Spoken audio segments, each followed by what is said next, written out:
se nos ocurrió una cosa tan sencilla. ¿Se nos ocurrió? ¿Se le ocurrió a usted? No, a todos. Somos amigos. Yo ya soy amigo de todos. Después de 20 años ya me contará. Hace unos días fueron las elecciones por la presidencia del Real Madrid y todos decían que Florentino ya las tenía ganadas desde el principio por la cantidad de logros que ha conseguido como presidente. Y sí, ha conseguido varias ligas, Champions y títulos en general, pero pensé que nadie estaba hablando de los fracasos que ha tenido frente al club merengue. Fracasos como las últimas 2 temporadas en blanco, el desastre del nuevo Bernabéu, que no quedó como los renders que presentaron y que costó mucho más de lo presupuestado, y el problema que tienen con los vecinos que le impiden llevar a cabo conciertos en el recinto de la Castellana. Además de estos que te menciono, recordé que él fue el principal impulsor del fracaso de la Superliga, una liga cerrada que contaría con 12 de los mejores clubes europeos del momento e invitaría a otros 8 dependiendo su desempeño deportivo para un total de 20 equipos. El proyecto era algo fresco para el fútbol mundial, ya que sería controlado por los propios equipos, no por organizaciones como la UEFA o la FIFA. Pero entonces, ¿por qué fracasó? En este video vamos a tratar de entender el porqué, cómo surgió y sobre todo qué legado dejó la Superliga a pesar de jamás haberse concretado. Antes de abordar el caso, debemos entender de dónde surge la idea de crear una nueva competencia europea. Es el año 2021 y los grandes clubes europeos vienen perdiendo dinero desde la crisis del COVID. Estadios vacíos durante toda la temporada y salarios millonarios que se tienen que seguir pagando. Esto da como resultado unas pérdidas millonarias combinadas entre los 12 clubes estimadas en más de 1.700 millones de euros solamente en ese año. Es por esto que el domingo 18 de abril del 2021 a las 11 de la noche, hora de Madrid, los 12 clubes publican un comunicado conjunto, un anuncio oficial. Nace la Superliga Europea. Florentino Pérez, presidente del Real Madrid, será su primer presidente. Andrea Agnelli de la Juventus será su vicepresidente. Y la reacción es instantánea, pero no como los clubes esperaban. Al día siguiente, los aficionados del Chelsea y del Arsenal toman las afueras de sus estadios, bloquean a los autobuses de los jugadores. El primer ministro inglés Boris Johnson convoca a los presidentes de los clubes ingleses y les dice literalmente que si siguen, el gobierno aprobará una ley para impedirlo. Un día después, el Chelsea anuncia su salida. En cascada, los otros 5 clubes ingleses se retiran: el Manchester City, el Manchester United, el Liverpool, el Arsenal y el Tottenham. Cae el Inter y el Milan, así como el Atlético de Madrid. Para el miércoles 21 solo quedan 3 clubes dentro: el Real Madrid, el Barcelona y la Juventus.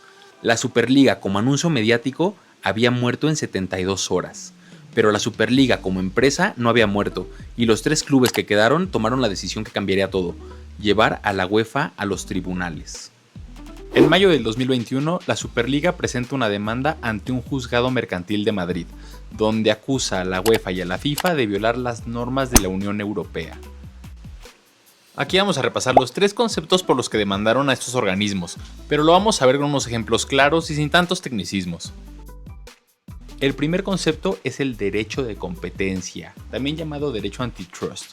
Imagina que en tu colonia solo hay una tortillería y un día decide subir el precio de las tortillas al doble. Esto porque sabe que no tienes más a dónde ir. Ese local está usando de su posición porque tú no tienes otra opción. Si quieres un taquito casero, te va a costar el doble. El derecho de competencia son las leyes que evitan que estos abusos ocurran. Le pone reglas al que tiene mucho poder para que no se pase de lanza. En Europa, estas reglas están escritas en 2 artículos del Tratado de Funcionamiento de la Unión Europea: el artículo 101 y el artículo 102.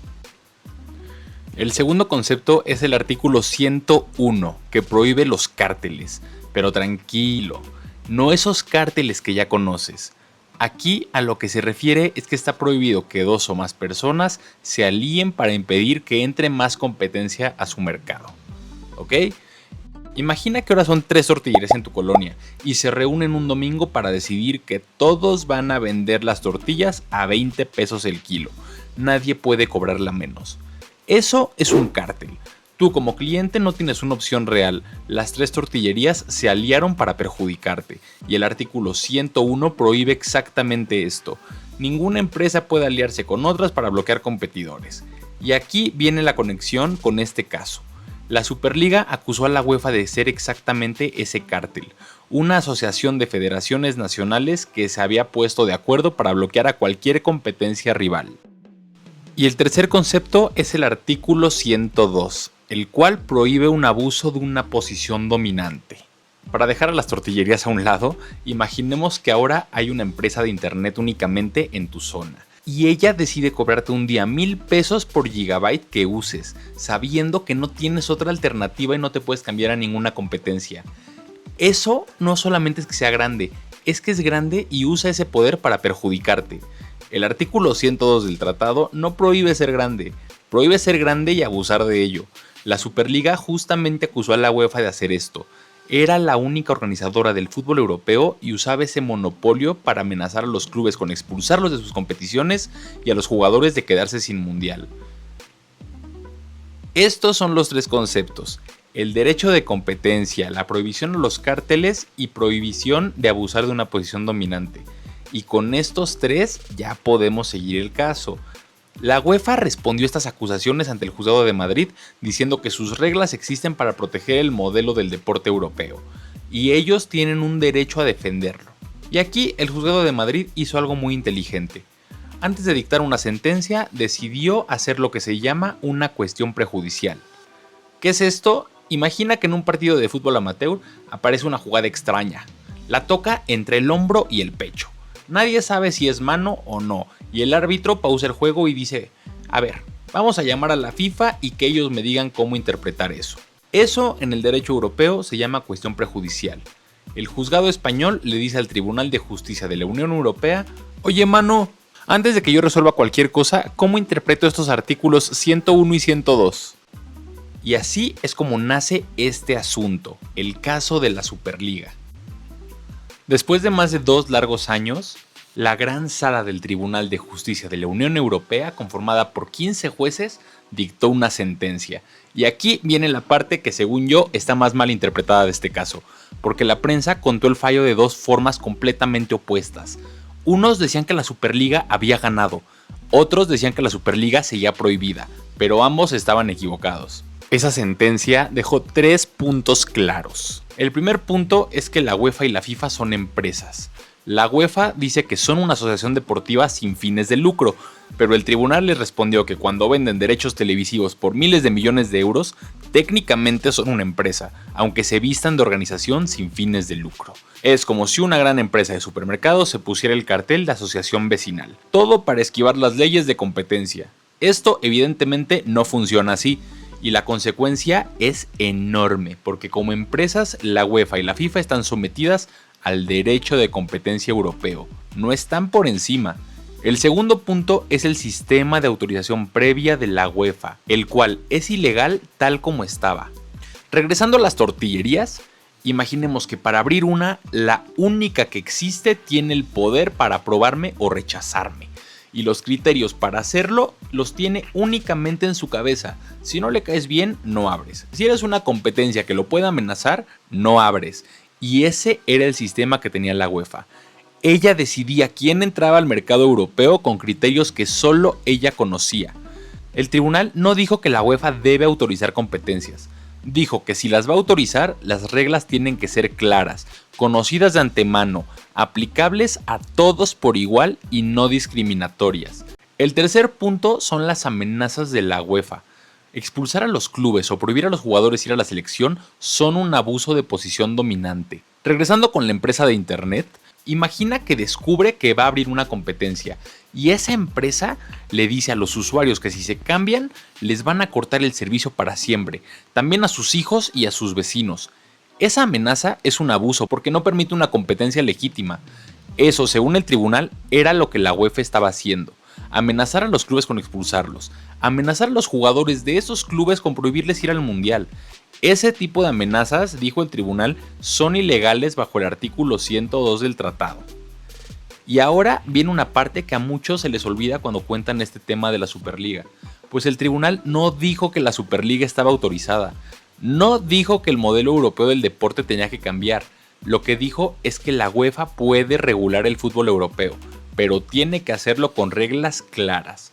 Parece un tecnicismo muy pequeño, pero la diferencia es que se cambió el modelo del yo decido a un modelo donde hay unas reglas transparentes. Y lo que pasó los meses siguientes es curioso, porque la UEFA, que durante años se resistió a tocar sus estatutos, reaccionó en tiempo récord. En febrero del 2021 publicó una reforma del proceso de autorización de competencias, y ahora hay criterios públicos, hay plazos e incluso si rechazan tu propuesta, hay un derecho de apelarlo. En lo formal, ya cumplió con todo lo que le pidió el tribunal. La Superliga, por su parte, se transformó. La empresa detrás de la Superliga presentó en enero del 2024 una nueva propuesta, la Unify League. 96 clubes sin miembros permanentes y transmisión gratuita por streaming en más de 200 países.